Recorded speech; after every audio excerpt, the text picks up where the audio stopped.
السلام علیکم میرے پیارے دوستو، تھوڑا حاجی سے وقت تھوڑی خدمت اج حاضر تھی گئے. بڑی کوشش کیتی سے 10-12 دیواراں گزر گن، کوئی ویڈیو نہیں ہے. سادو تو شام فجر فون میسج میسنجر تے واٹس ایپ تے اتنے میسج آنے جدی ہاتھ تے تھیا کو. یہ بہت سارے چٹھیاں سعودی عرب چوں، دبئی چوں، ٹی بی کسرانی چوں، اے ملتان چوں، تو سے شریف چوں، بہت وڈیا وڈیا چٹھیاں ہیں. سب کو کہنے کے پروگرام سب کو اٹھاں دکھاؤ سردار مشتاق خان علیہ فارم ہاؤس پہ. اے فارم ہاؤس کھڑے تھے، کیمرہ مین سارے دکھے نہ پہ تو کو. اور بہت خوبصورت فارم ہاؤس ہے. اساں وی جداں وی کام کاروبار تے تھکے ہونے ریسٹ تھیاں کرنے سکون کرنے تھوڑا. اور کل پرسوں چھویا ایندی اوبی سے ڈٹھی گئی ہے فارم ہاؤس دی. انشاءاللہ اللہ پاک خیر کرے. میر بادشاہ صاحب کو کوئی کھانٹ دیتا تے ایندی اے سیٹ بھی بڑوے سو اللہ دے حکم نال. ماشاءاللہ ماشاءاللہ. اور اللہ پاک خیر کرے. اساں پروگرام اج تک سنیندے پئے سارے نال سنگت کرنے پئے. تبلے دے سردار جمعہ خان آپ چھنگ اور تلو کیندا ٹوٹل 50 نالے.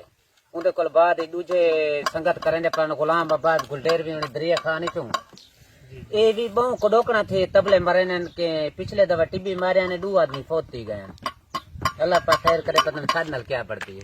اج منگوایا تیسے اندے کول بعد تاڑی تے بیٹھن سردار شہباز خان ہونی، سردار اسمیل خان ہونی، سردار لکم خان شکور خان لکم ہونی.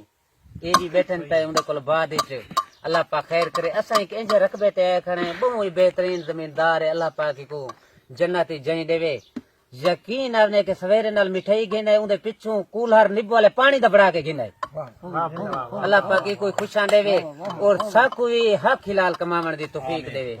اور سب کوئی تسا دعا کیتی کرو. اور ایک دعا اے بھی منگو کہ اللہ سے بارش دے. سارے لیبری مرد ہیں گرمی کو یقین ہے. سارے رل کے تسا جرے نا دعا منگو. اللہ پاک جرے نا بارش دے رحمت دے اپنی. اندے کول بعد ہی غزل شروع کرنے پئے. تے ایک آدمی ساڈا اج گرمی کولو ہسڑ کے فوت تھی گئے. اللہ پاک کو صحت دے. اللہ کرے نتیا ہوئے جن کہ ہن بوچھ والا پانی بھی پلائے تے تھوڑا لسی سٹی چوندو تے. اللہ تے کرے سی بچ ویسی لیکن زندہ ہے زندہ ہے انشاءاللہ. اللہ پاک ہر مسلمان کو بچاوے. اور اے بھی زندہ ہے. اندے کول بعد ہی غزل شروع کرنے پئے. اور توجہ نال اور ساری غزل کو لے کرے سو.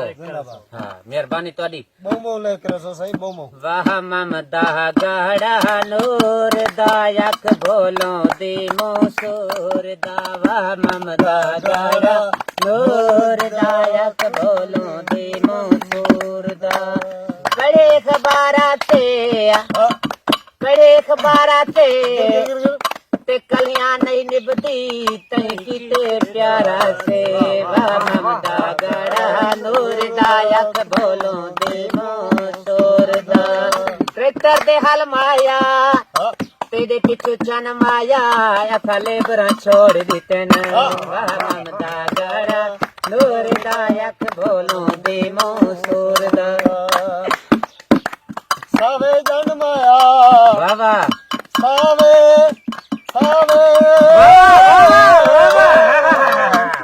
ساوے جن مایا چاول لے کھڑے آئے ہن چھاتے سنبھایا. واہ ممدا گڑا نور دا یک بولوں دی موسور دا. واہ ممدا گڑا نور دا یک بولوں دی موسور دا.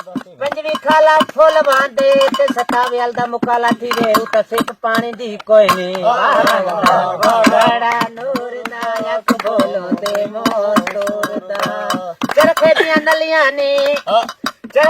نلیاں نے تیرے پیچھے چن مایا ہن گرمی تو مر گئے ہیں. واہ ممدا گڑا نور دا یک بولوں دی موسور دا.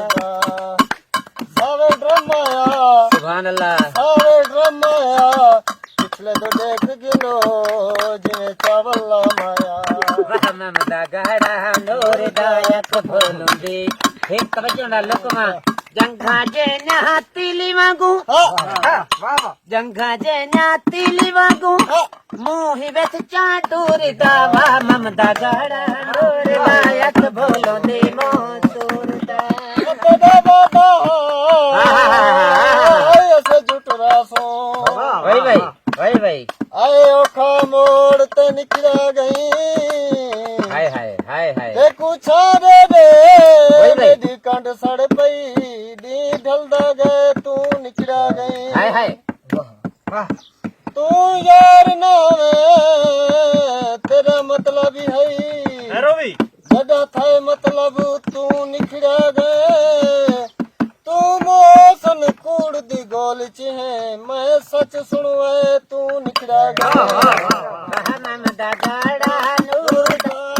हिक भी करार दे थोड़ा महसूस नहीं तो करो सरे जरा शगीर दे हूं नवा नवा सिखदा थोड़ा आवाज मसला मसले वाह ममदा गाड़ा नूर दा